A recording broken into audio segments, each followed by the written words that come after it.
समय पहले की बात है। एक घना जंगल था।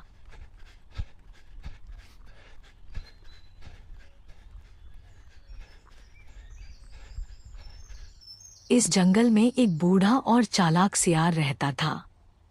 उम्र के साथ उसकी ताकत कम हो चुकी थी और अब वह शिकार करने में असमर्थ था। भूख से परेशान होकर वो एक दिन नदी के पास जाता है।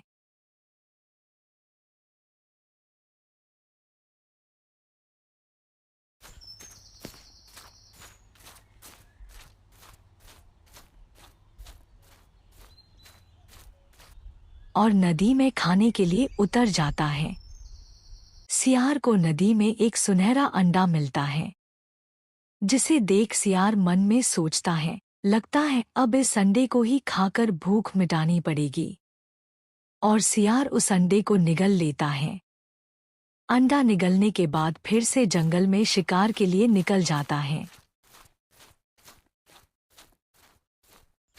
तभी उसे एक पेड़ पर बंदर दिखाई देता है, जो एक फल के पेड़ पर बैठा होता है।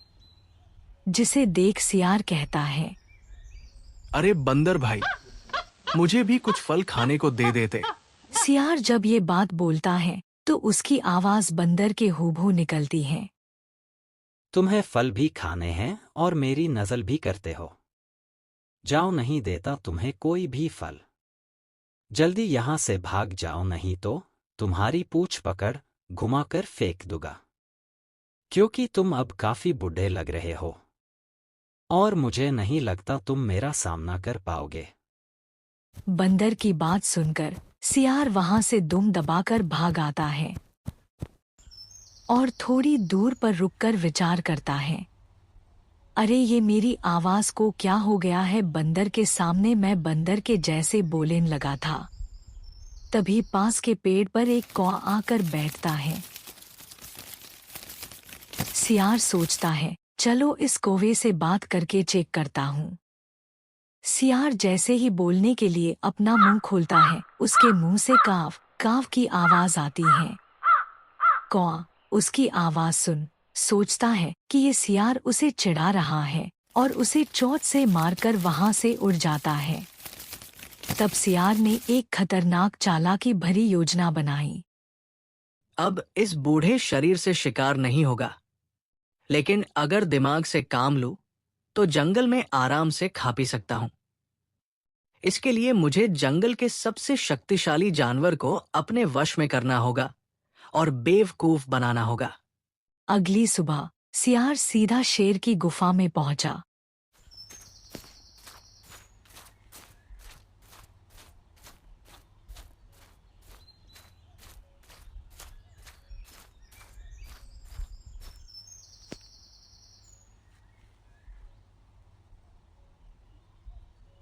शेर आराम कर रहा था। सियार ने विनम्रता से गुफा के बाहर खड़े होकर आवाज दी, राजा साहब, हे जंगल के महाराज, मैं आपका एक वफादार सेवक हूं और आपके पास एक बहुत जरूरी खबर लेकर आया हूं। क्या बात है सियार? ऐसी क्या जरूरी खबर है जो मेरी आरामगाह में खलल डाला? महाराज, जंगल के दूसरे छोर पर एक खतरनाक शिकारी आया है। वो आपके शिकार में लगा हुआ है। उसने कहा है कि वो शेर को मारकर उसकी खाल बेच देगा। मुझे आपकी सुरक्षा की चिंता है। क्या मेरे जंगल में ऐसा दुस्साहस? लेकिन तुम ये कैसे जानते हो?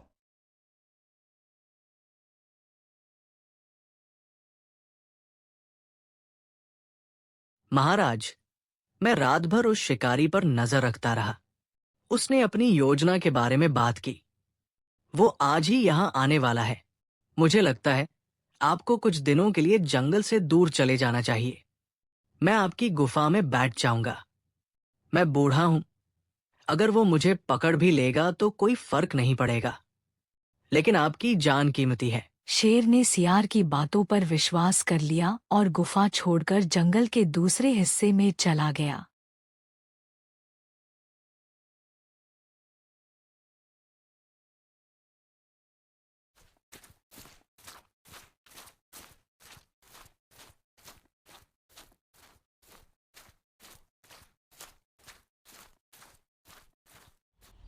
सियार की योजना का पहला हिस्सा काम कर गया। अब गुफा उसकी थी। और कुछ देर बाद एक बकरी अपने बच्चों के साथ गुफा के पास से गुजर रही थी। सियार ने गुफा के अंदर से शेर की आवाज में दहाड़ लगाई। मैं जंगल का राजा शेर हूं। अगर तुम अपनी और अपने बच्चों की जान बचाना चाहती हो तो तुरंत मेरी गुफा के अंदर आ जाओ, वरना तुम्हारे बच्चों को खा जाऊंगा। बकरी डर गई। अपने बच्चों को बचाने के लिए वह गुफा के अंदर चली गई।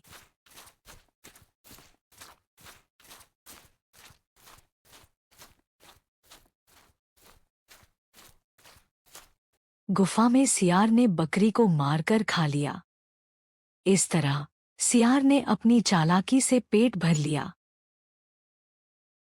अब यह सियार की रोज की आदत बन गई और जंगल के दूसरे जानवरों को अपनी चालाकी में फंसाकर खा जाता। इस तरह जंगल के जानवर धीरे धीरे करके खत्म होने लगे।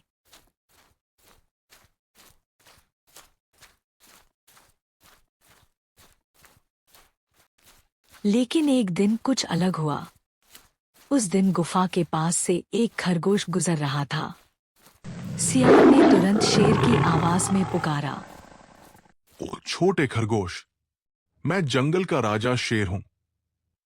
गुफा के अंदर आ जाओ। मेरी गुफा में घास उगाई है जो मुझे बिल्कुल भी पसंद नहीं है। तुम जल्दी अंदर आओ और इसे खाकर मेरे लिए इसे साफ कर दो। अगर तुमने मेरी बात नहीं मानी तो तुम्हें इसकी सजा भुगतनी पड़ेगी। लेकिन खरगोश चालाक था।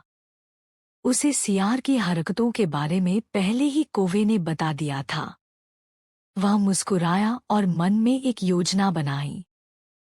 अच्छा, तो ये चालाक सियार मुझे बुला रहा है, लेकिन मैं इसे ऐसा सबक सिखाऊंगा जिसे ये कभी नहीं भूलेगा। महाराज, मैं अभी अभी जमीन में खुदाई करके आ रहा हूँ, जिससे मेरे ऊपर मिट्टी लगी है। अगर मैं ऐसे ही आया तो आपकी गुफा और भी गंदी हो जाएगी। मैं अभी नदी में नहा कर आता हूँ और घास को खाकर साफ करता हूँ।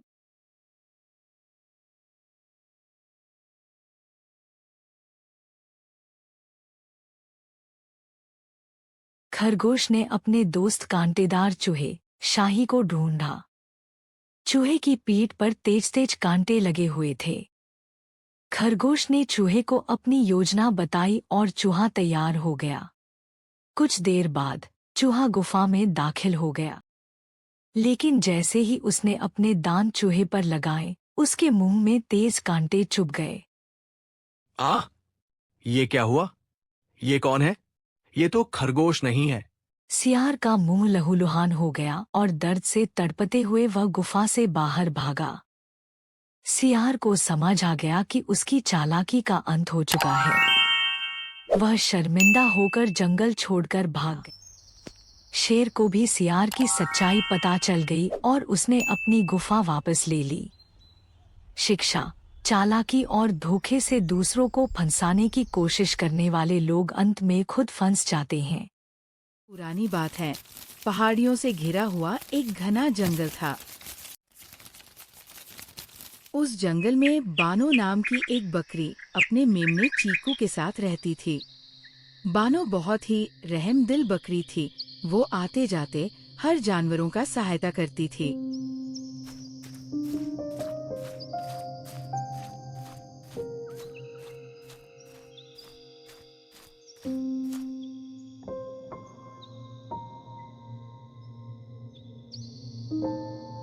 एक दिन बानो अपने बेटे चीकू के साथ जंगल में घास चरते हुए घूम रही थी।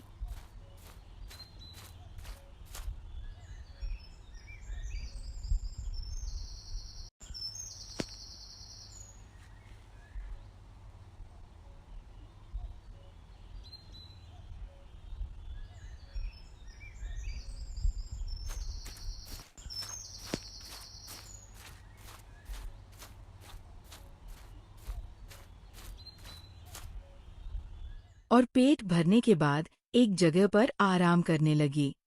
और चीकू अपनी माँ को आराम करते देख उससे थोड़ा दूर चला जाता है। इधर बकरी की आंख लग जाती है। तभी थोड़ी देर बाद बानो को अचानक उसके मेमने की चीख सुनाई दी। आवाज सुनकर बकरी अपने मेमने की ओर दौड़ कर जाती है और देखती है कि चीकू के सामने एक घायल शेर पड़ा हुआ है, जिसे देखकर चीकू डर गया है और इधर शेर दर्द से कराह रहा था। शेर की पैरों पर गोली लगने के वजह से शेर घायल होकर एक जगह पर पड़ा हुआ था। माँ, यह शेर तो बहुत ही बड़ा है और दिखने में भी खतरनाक लग रहा है। मुझे बहुत डर लग रहा है। माँ, चलो जितनी जल्दी हो सके हम यहाँ से चलते हैं, नहीं तो यह शेर हमें मारकर खा जाएगा। तब बकरी ने कहा, नहीं बेटा, ऐसा नहीं कहते हैं। देखो, शेर को गोली लगी है। लगता है कि किसी शिकारी ने शेर को गोली मार दी है। अगर हम ऐसे ही इस शेर को छोड़कर चले जाएंगे तो यह बेचारा शेर तड़प तड़प कर मर जाएगा। हमें इसकी मदद करनी चाहिए। मगर माँ, आप ही कहते हो ना शेर हमारा दुश्मन है और हमें हमेशा शेर से बचकर रहना चाहिए। फिर आप क्यों इस शेर की मदद करना चाहती हो?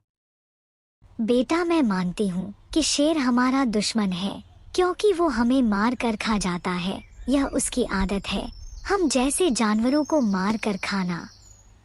मगर शेर अभी मुसीबत में है। अगर हम उसकी मदद नहीं करेंगे तो वो मर जाएगा। मेरी एक बात हमेशा याद रखना, चाहे कोई हमारा दुश्मन भी मुसीबत में क्यों ना हो, उसकी हमेशा मदद करनी चाहिए। चीकू अपनी माँ की बातें अच्छी तरह से समझ गया था। मुसीबत में चाहे जो कोई भी क्यों ना हो, हमेशा उसकी मदद करना चाहिए। और बानो बकरी की ये सारे बातें शेर सुन रहा था। भले ही शेर घायल था, मगर उस दयावान बकरी की बातें वो ठीक से समझ पा रहा था। और बानो बकरी जंगल से कुछ जड़ी बूटियां लेकर उस शेर की घाव में लगा दिया।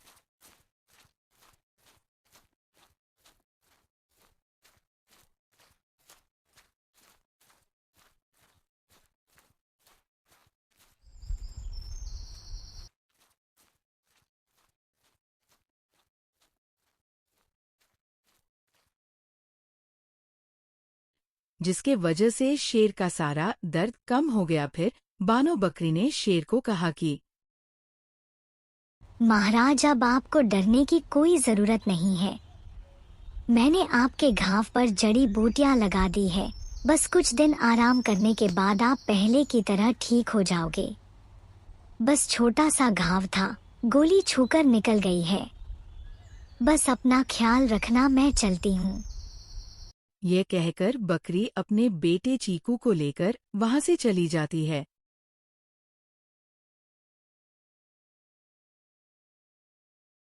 कुछ दिनों के बाद बानो बकरी अपने बेटे चीकू के साथ एक पेड़ के नीचे आराम कर रही थी। ठीक उसी समय एक बाघ शिकार की तलाश में वहां पहुंचता है और उसकी नजर इन दोनों बकरियों के ऊपर पड़ जाती है और बाघ के मुंह में पानी आ जाता है। इन दोनों बकरियों साथ वो बाघ कुछ करता उससे पहले ही बानो की नजर उस बाघ के ऊपर पड़ गई। उस बाघ को देखते ही बानो बकरी उस बाघ के इरादों को समझ गई थी और अपने बेटे से बोली, बेटा चीकू, चाहे कुछ भी हो जाए तुम पीछे मुड़कर मत देखना और जितनी जल्दी हो सके तुम भागकर घर चले जाओ। मैं कुछ देर के बाद तुम्हारे पास आऊंगी। ये कहकर बानो बकरी अपने बेटे को वहां से भगा देती है और उस बाघ का सारा ध्यान अपनी ओर खींचकर वो जंगल के दूसरी तरफ भागने लगी ताकि उसका बेटा चीकू सही सलामत अपने घर पहुंच जाए। इधर बाघ बानो का पीछा करने लगा।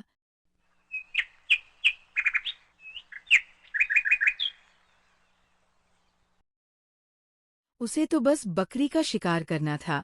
काफी दूर भागने के बाद बानो थकान के कारण एक जगह पर जाकर बैठ जाती है, क्योंकि उसे पता था कि वह कितना भी भाग ले वो बाघ से ज्यादा दूर नहीं भाग सकती है। तुझे क्या लगा तू मुझसे तेज दौड़ पाएगी? चाहे तू कितने भी भाग ले, मगर मुझसे तेज नहीं दौड़ पाएगी। आज तो तेरा मरना पक्का है। तुझे क्या लगता है तू अपनी जान की कुर्बानी देकर अपने बेटे को बचा पाएगी? नहीं, तेरा शिकार कर खाने के बाद मैं तुम्हारे बेटे को ढूंढ कर खा जाऊंगा। देखता हूँ आज तुम दोनों को कौन बचाएगा। नहीं बाघ भैया, ऐसा मत करो। मुझे पता है कि तुम मुझे मार कर खा जाओगे, इसलिए मैं जानबूझकर अपने बेटे को घर भेज दिया। भगवान के लिए तुम मेरे बेटे को छोड़ दो। भले ही तुम मुझे मार कर खा जाओ, मगर मेरे बच्चे को छोड़ दो। तुम्हें क्या लगता है तुम्हारे रोने से मैं तुम्हारे बेटे को छोड़ दूंगा? बाघ बकरी को मारने ही वाला था कि तभी अचानक पीछे से एक दहाड़ सुनाई दी। जब बाघ ने पीछे मुड़कर देखा तो उसके सामने एक बहुत ही बड़ा ताकतवर खूंखार शेर खड़ा था। उस शेर को देखते ही बाघ का हालत खराब हो गई। यहां से चुपचाप उल्टे पैर लौट जाओ और इस बकरी को अकेला छोड़ दो। तुम्हें क्या लगता है उसको बचाने वाला कोई भी नहीं है? मेरे दोस्त को मारने से पहले तुम मुझसे लड़ना पड़ेगा। अगर हिम्मत है तो मेरा सामना करो। जब बाघ ने सुना कि शेर उस बकरी का दोस्त है तो डर के मारे बाघ कांपने लगा, क्योंकि उसे पता था कि वह चाहकर भी शेर का मुकाबला नहीं कर सकता है। शेर के हाथों से मरने से अच्छा है कि मैं यहाँ से भाग जाऊं। ये सोचकर बाघ अपनी जान बचाकर वहाँ से भाग गया। मगर दूसरी तरफ बानो बकरी को ये समझ में नहीं आ रहा था कि एक शेर ने आखिर उसकी जान क्यों बचाई। तब शेर ने बकरी से कहा, क्या हुआ दोस्त, मुझे पहचाना? मैं वही शेर हूं जो कुछ दिन पहले घायल होकर जंगल में पड़ा था और तुमने ही मेरा इलाज किया था। देखो मैं पूरी तरह से ठीक हो चुका हूं। दोस्त, तुमने उस दिन मेरी मदद की थी जिसके वजह से आज मैं जिंदा हूं। तुम्हारा ये एहसान जिंदगी भर भी नहीं चुका सकता हूं। मैंने तो तुम्हें उस दिन ही अपना दोस्त मान लिया था, जिस दिन तुमने अपनी जान की परवाह किए बगैर ही ये जानकर कि मैं एक शेर हूं, तुम्हारा शिकार कर सकता हूं, मगर फिर भी तुमने मेरा इलाज किया। मैंने आज से पहले तुम्हारे जैसा दयावान जानवर इस जंगल में कहीं पर भी नहीं देखा। दोस्त, क्या तुम भी मुझे अपना दोस्त बनाओगे?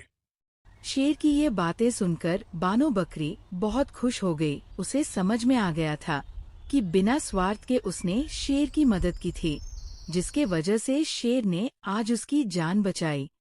और खुशी खुशी बानो बकरी भी शेर के साथ दोस्त बनकर रहने लगी। दर्शकों, इस छोटी सी कहानी से हमें यह सीखने के लिए मिलता है कि बिना स्वार्थ के हमेशा दूसरों की मदद करनी चाहिए। जो बिना स्वार्थ के दूसरों की मदद करते हैं, मुसीबत पड़ने पर कोई ना कोई उनकी मदद करने के लिए आगे आ ही जाता है।